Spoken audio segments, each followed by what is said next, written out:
샬롬 유 선생의 구속사 천국열차 유도순 목사님의 신구약 성경 파노라마를 낭독하는 시간입니다. 지금은 요한복음 파노라마 18장 1절에서 27절까지입니다. 너희가 누구를 찾느냐? 첫째 단원 1절에서 11절, 아버지께서 주신 잔. 둘째 단원 12절에서 27절, 결박하여 안나스에서 가야바에게로. 18장은 예수 그리스도께서 잡히셔서 안나스, 그 다음 가야바, 그 다음 빌라도에게 심판을 당하시는 내용입니다. 18장 전체 중심점은 너의 말과 같이 내가 왕이다 하신 37절 말씀했습니다. 주님께서는 잡으러 온 무리들을 향해 너희가 누구를 찾느냐 하고 두 번이나 물으십니다. 이에 대한 답변은 유대인의 왕을 찾고 있다는 것이 됩니다. 도표를 보시면 누구를 찾느냐를 중심으로 아버지께서 내게 주신 잔을 내가 마시지 않겠느냐 하시고, 첫째 단은 결박하여 안나스에서 가야바에게로 보냄을 받으십니다. 둘째 단은 첫째 단은 1절에서 11절 아버지께서 주신 잔. 1. 예수께서 이 말씀을 하시고 제자들과 함께 기드론 시내 저편으로 나가시니 거기 동산이 있는데 제자들과 함께 들어가시다. 1절 주님은 겟세마네 동산으로 가신 것입니다. 기억, 거기는 예수께서 제자들과 가끔 모이시는 곳이므로 예수를 파는 유다도 그곳을 알더라. 2절 유다가 안 것은 장소만이 아니라 이런 경우 이런 상황에 주님은 틀림없이 겟세마네 동산에 가셔서 기도하실 것이라는 점도 알고 있었다는 것이 됩니다. 네, 그래서 유다가 군대와 및 대제사장들과 바리새인들에게서 얻은 하석들을 데리고 등과 회와 병기를 가지고 그리로 오는지라 합니다. 3절 이것이 창세전부터 아버지와 함께 가지셨던 영광을 비우시고 잃어버리신 자를 찾으시러 자기 땅에 오신 1장 11절 성자 하나님이 받으신 대접입니다. 이들의 성분을 주목해 보시기를 바랍니다. 왜냐하면 여기에는 상징성이 있기 때문입니다. 사탄이 그 속에 들어간 가론 유다 13장 27절 군대 즉 적 그리스도 다 대제사장과 바리새인의 하석들 즉 거짓 목자들로 구성이 되어 있습니다.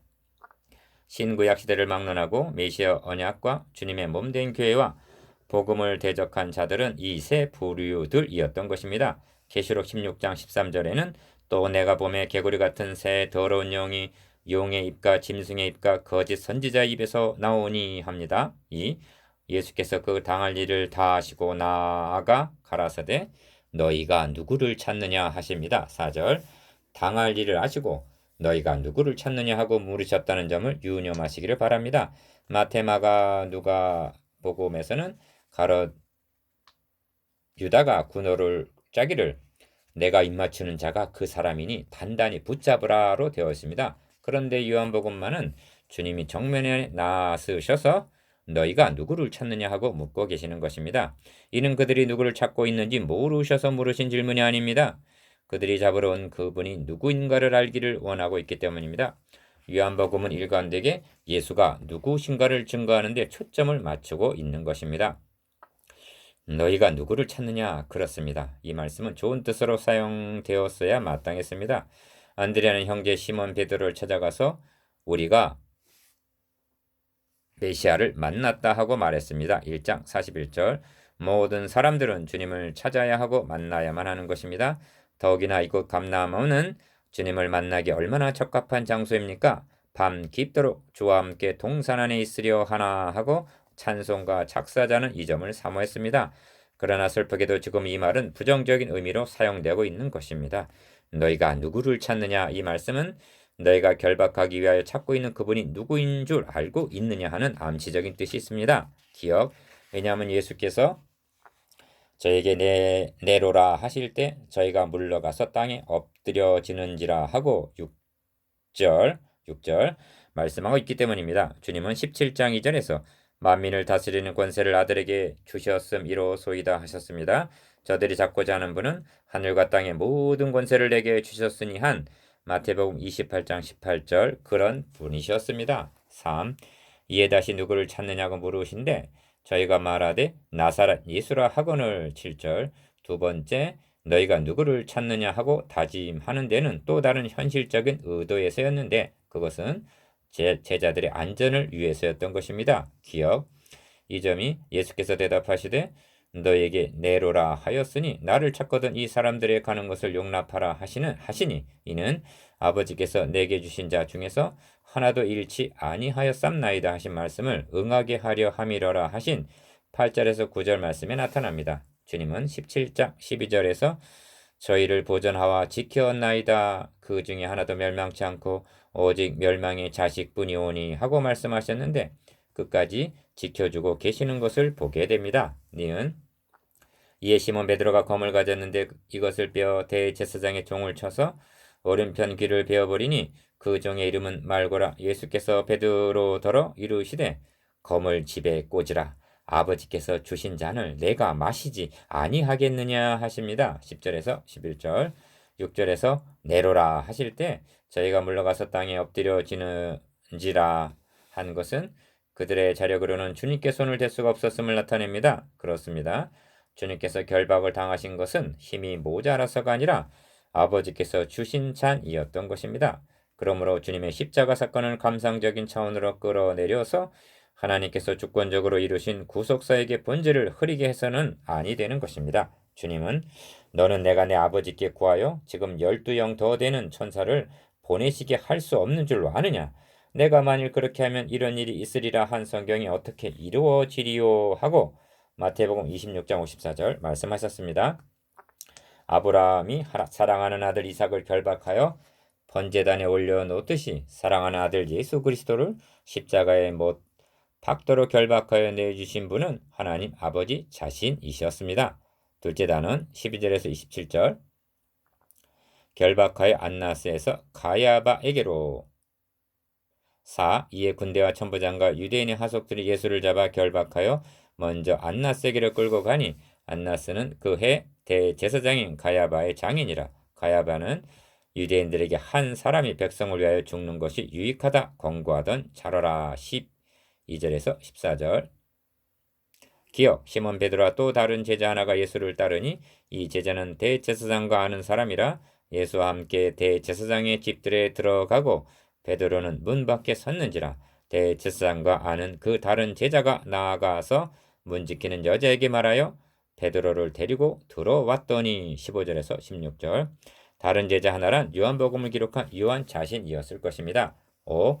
문 지키는 여종이 베드로에게 말하되 너도 이 사람의 제자 중 하나가 아니냐 하니 그가 말하되 나는 아니라 하고 그때가 추운 고로 종과 하속들이 숯불을 피우고 서서 쬐니 베드로도 함께 서서 쬐더라. 17절에서 18절 기억 시몬 베드로가 서서 불을 쬐더니 사람들이 묻되 너도 그 제자 중 하나가 아니냐? 베드로가 부인하여 가로되 나는 아니라 하니 대제사장의 종 하나는 베드로에게 귀를 베어 버리운 사람이 일가라 가로되 너가 그 사람과 함께 동산에 있던 것을 내가 보지 아니하였느냐? 이에 베드로가 또 부인하니 곧 달기 울더라 하고 25절에서 27절 주님께서 미리 말씀하신 대로 베드로는 결국 3번 부인을 하고 맙니다. 이 점에서 상기할 말씀이 있는데 그것은 나의 가는 곳에 너가 지금은 따라올 수 없으나 후에는 따라오리라 한 말씀입니다. 13장 36절 지금은 따라올 수 없으나 후에는 따라오리라 한 말씀입니다. 베드로의 지금과 이후가 어떤 차이가 있는가? 주님을 눈앞에 보면서 부인을 한 베드로가 볼 수 없는 이후에 죽기까지 따를 수 있었던 원동력이 무엇인가? 그것은 오순절 성령 강림과 관련이 있는 것입니다. 주님께서 베드로에게 늙어서는 너의 발을 벌리리니 하신 대로 21장 18절 십자가에 거꾸로 달려 순교할 수 있었던 것은 자신의 결심이나 능력이 되는 것이 아니라는 점입니다. 6. 대제사장이 예수에게 그의 제자들과 그의 교훈에 대하여 물으시니 예수께서 대답하시되 내가 드러내어 놓고 세상에 말하였노라. 모든 유대인들의 모이는 회당과 성전에서 항상 가르쳤고 은밀히 이는 아무것도 말하지 아니하였거늘 어찌하여 내게 묻느냐. 내가 무슨 말을 하였는지 들은 자들에게 물어보라. 저희가 나의 하던 말을 아느니라. 19절에서 21절 주님은 두 번째 재판을 받으셨는데 한 번은 사내들인 공회 앞에서 받으신 종교 재판이었고 또 다른 하나는 빌라도의 법정에서 받으신 정치적인 재판입니다. 요한복음은 당시의 실권자였던 안나스 앞에서 신문 받으신 것을 간단히 언급하고 있을 뿐 대제사장 가야바 앞에서 받으신 종교재판에 관해서는 생략하고 있습니다. 왜냐하면 종교재판에 관해서는 공관복음이 이미 상세하게 기록하고 있었기 때문일 것입니다. 주님께서 받으신 종교적인 재판과 정치적인 재판을 통해서 각각 부각되고 있는 점이 있는데 종교재판을 통해서 제기된 문제는 너가 하나님의 아들 그리스도냐 하는 점이고 정치적인 재판에서 제기된 문제는 너가 유대인의 왕이냐 하는 점이었던 것입니다. 이에 대해 주님은 무엇이라 증거하셨는가? 먼저 종교재판의 쟁점에 대해서 살펴보겠습니다. 예수님께서는 거짓 증인들의 송산의 핵심을 벗어난 질문에 대해서는 일체 답변하시지 않으셨습니다. 마태복음 26장에 보면 대제사장이 일어나 예수께 묻되 아무 대답도 없느냐? 이 사람들의 너를 치는 증거가 어떠뇨 하되 예수께서 잠잠하시거늘 그래서 대제사장은 내가 너를 살아계신 하나님께 맹세하게 하노니 너가 하나님의 아들 그리스도인지 우리에게 말하라 하고 마태복음 26장 62절에서 63절 핵심적인 질문을 했던 것입니다. 이 질문에 대한 답변 여하에 따라 죽음과 삶이 좌우될 수가 있습니다. 너가 하나님의 아들 그리스도인지 우리에게 말하라. 이 물음에도 주님께서 침묵하셨단 말인가? 아닙니다.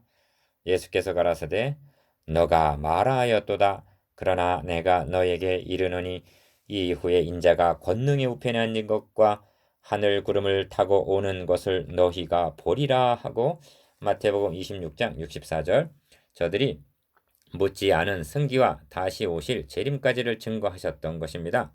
얼마나 당당하십니까? 잡으러 온 자들에게 너희가 누구를 찾느냐 하고 물으셨는데 예수 그리스도는 이러한 분이십니다. 그 권위 앞에 압도당하게 합니다. 마가복음 14장에서도 너는 아무 대답도 없느냐? 이 사람들의 너를 치는 증거가 어떠하냐 하되 잠잠하고 아무 대답도 아니하시거늘 대제사장이 다시 물어 가로되 너가 찬송받을 자의 아들 그리스도 예수 그리스도냐? 예수께서 이르시되 내가 그니라. 인자가 권능자의 우편에 앉은 것과 하늘 구름을 타고 오는 것을 너희가 보리라. 마가복음 14장 60절에서 62절 주님은 자신이 누구인가에 대해서는 당당히 증거하셨던 것입니다. 그래서 누가복음 22장에서는 그러면 너가 하나님의 아들이냐? 대답하시되 너희 말과 같이 내가 그니라.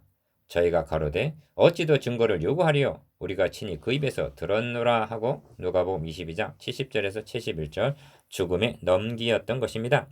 이것이 종교재판을 통해서 드러내시고자 한 핵심입니다. 그렇다면 더 이상 무슨 증거를 구한단 말인가? 저들이 믿지 않는 것은 듣지를 못했기 때문도 아니요 증거가 모자라서가 아닙니다.